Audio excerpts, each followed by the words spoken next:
اور پردیس میں رہنے والا اپنی زندگی دے کر پیسہ کماتا ہے، اور جب پیسہ آ جاتا ہے زندگی نہیں رہتی۔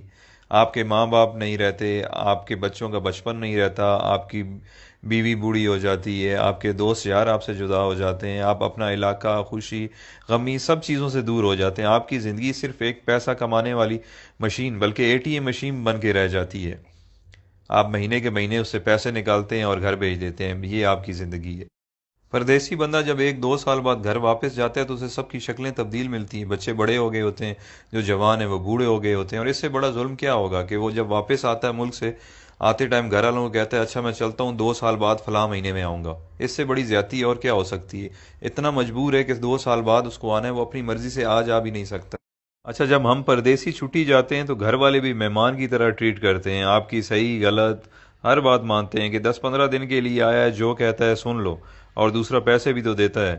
میں نے بہت سارے پردیسی لوگوں سے ڈسکس کی ہے، جب وہ 30-35 سال گزارنے کے بعد ملک واپس لوٹتے ہیں تو ان کے بچے بھی ان کی عزت نہیں کرتے ہیں، کیونکہ انہیں آپ کی عادت نہیں ہوتی ہے۔ وہ کچھ دن بعد کہنے لگے کہ ابا باہر ہی ٹھیک تھا، ہر وقت روکتا ہے ٹوکتا ہے، یہ نہ کرو وہ نہ کرو۔ بیوی بھی اب اتنی عزت نہیں کرے گی کیونکہ آپ بوڑھے ہو چکے ہیں اور پیسے بھی نہیں کماتے۔ یہ ساری چیزیں اتنی جلدی آپ کو ہضم نہیں ہوں گی، کیونکہ جب آپ پردیس سے آتے تھے تو آپ کو منسٹر جیسا پروٹوکول ملتا تھا، جو اب واپس آنے پر نہیں ملے گا۔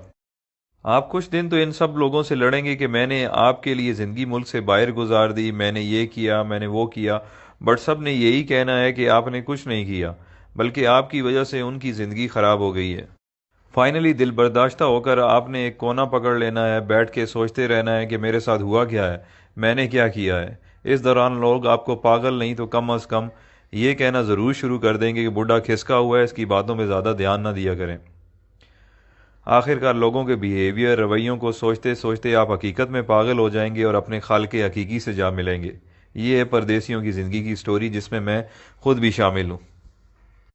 جو پردیس میں رہتے ہیں وہ میری باتوں کو اچھی طرح سمجھ رہے ہوں گے، کیونکہ جس پہ گزرتی ہے وہی جانتا ہے۔ اب آپ مجھے بتائیں اچھا فیصلہ کیا ہے؟ ایک طرف پیسہ، صرف پیسہ اور صرف پیسہ ہے، اور دوسری طرف زندگی جس میں ماں باپ ہیں، بچے ہیں، بیوی ہے، دوست یار ہیں، اپنا ملک ہے، سب کچھ ہے۔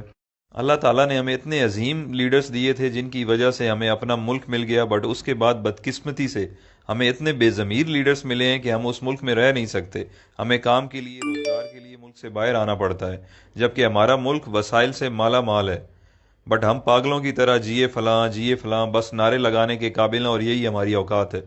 جس دن کرپٹ لیڈرز کو آپ نے جوتے مارنا شروع کر دی، اس دن آپ کو کمانے کے لیے ملک سے باہر نہیں آنا پڑے گا۔ یہ کرپٹ لیڈرز اپنی اولاد کی غیر موجودگی میں علاج تک نہیں کرواتے، اور ایمانداری سے پردیس میں ایک محنت مزدوری کرنے والا غریب انسان اپنے ماں باپ کے جنازے پہ نہیں پہنچ سکتا۔ آپ کبھی تجربے کے طور پر 1 گھنٹہ انٹرنیشنل ایئرپورٹ پر ارائیول اور ڈپارچر میں گزار لیں، آپ لوگوں کو اندازہ ہو جائے گا کہ پردیس میں رہنے والے اور ان کے گھر والے کس تکلیف سے گزر رہے ہیں۔ یہ ساری باتیں کرنے کا مقصد ہرگز یہ نہیں ہے کہ میرے پردیسی بھائی آج ہی نوکری چھوڑ دیں اور اپنے ملک واپس چلے جائیں۔ میں صرف یہ سمجھانا چاہتا ہوں کہ آج سے پلاننگ کریں اور باہر رہتے ہوئے کوئی چھوٹا سا کام اپنے ملک میں شروع کر دیں، تاکہ کچھ عرصے بعد اپنے ملک واپس آنے کے قابل ہو جائیں۔ آئی مین کہ اتنے وسائل ہو جائیں کہ آپ واپس آ جائیں، کیونکہ 30 سال بعد بھی آپ کو پاکستان واپس جا کر کوئی نہ کوئی کام کرنا پڑے گا گزارا کرنے کے لیے، تو آج سے کیوں نہ شروع کیا جائے۔ سب سے اہم چیز جو ہے وہ ہے آپ کی ڈائریکشن۔ فار ایگزامپل، آپ پنڈی کی طرف منہ کر کے چلنا شروع کر دیں اور آپ کی خواہش کراچی پہنچنے کی ہو، آپ جتنی بھی جان مار لیں آپ نہیں پہنچ پائیں گے، کیونکہ آپ کی ڈائریکشن غلط ہے۔ تو سفر شروع کرنے سے پہلے اپنی ڈائریکشن درست کریں۔ آپ جیسا سوچیں گے، جیسا چاہیں گے، اللہ تعالیٰ اسی سے آپ کو نوازے گا۔ تو بڑا سوچیں، بڑا خواب دیکھیں۔ جب دینے والے نے کوئی حد، کوئی پابندی نہیں لگائی تو ہم خود کو کیوں لمیٹڈ کریں؟ بزنس ہو، ایجوکیشن ہو یا نوکری ہو، سکسیس آپ کو اس فیلڈ میں مل جائے گی، بٹ دیکھنا یہ ہے کہ جس کی جستجو آپ کر رہے ہیں یا جو خواب آپ دیکھ رہے ہیں اس کی اہمیت، ویلیو کیا ہے۔ اگر آپ کی خواہش پڑھ لکھ کر سرکاری نوکری کرنا یا ٹائی والی نوکری حاصل کرنا جسے آپ وائٹ کالر کہتے ہیں، یا آپ بزنس اس پرپس کے لیے کر رہے ہیں کہ چلو سکون ہوگا، کچھ کام نہیں کرنا پڑے گا، تو بھائی آپ کے خواب بہت چھوٹے ہیں۔ دنیا میں بہت کچھ ہے۔ کام ایسا سلیکٹ کریں کہ اگر آپ منزل پر پہنچ جائیں تو آپ اپنے اور اپنے گھر والوں کے ساتھ ساتھ خاندان، محلے، گاؤں، شہر